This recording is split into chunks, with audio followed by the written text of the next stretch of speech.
How and when do we expand? I think it's a big question, and we'll address certain scenarios in that. Ways and means to expand, of course. There's different ways to do it, and Aramex as a company, we've done that in different ways, and I think those same ways apply to many other business models and companies at different stages in their lifetimes. So there's franchising. Franchising is usually has been growing very rapidly in the region and in emerging markets in Africa and Asia.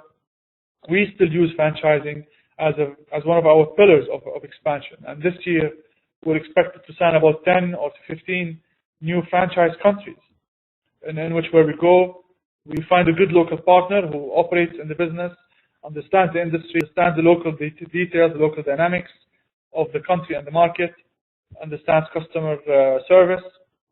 But we come in with our technology, we come in with our network, come in with our expertise, and sometimes, if needed, our cash, to make sure that those tools are being sold and grown properly in that local market with a local team that understands that market.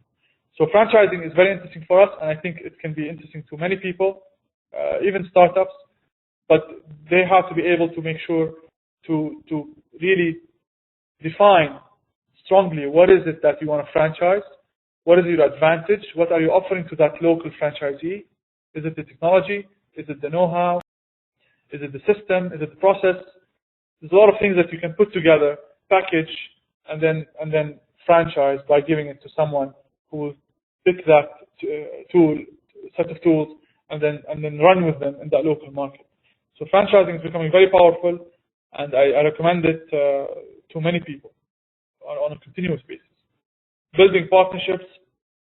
Us at Aramex, we always aim for going for the local partner.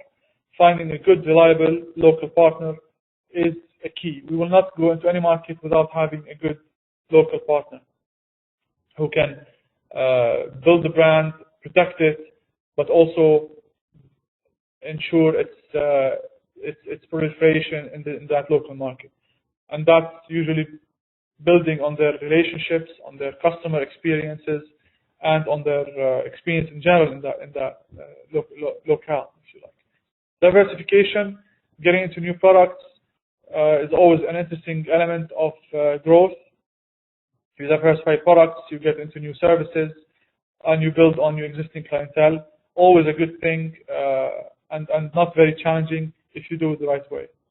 Going virtual, going online, we all know about that and how effective that can be, by also studying a certain clientele and making sure that you're reaching those clientele online in the right effective way and in a competitive way as well. Acquisitions, always a nice way a good thing to do, acquiring a business. We've done that several times, but still it's an investment, and you have to make sure you're putting your money in the right way, in the right format, managing all the risks that might come with an acquisition.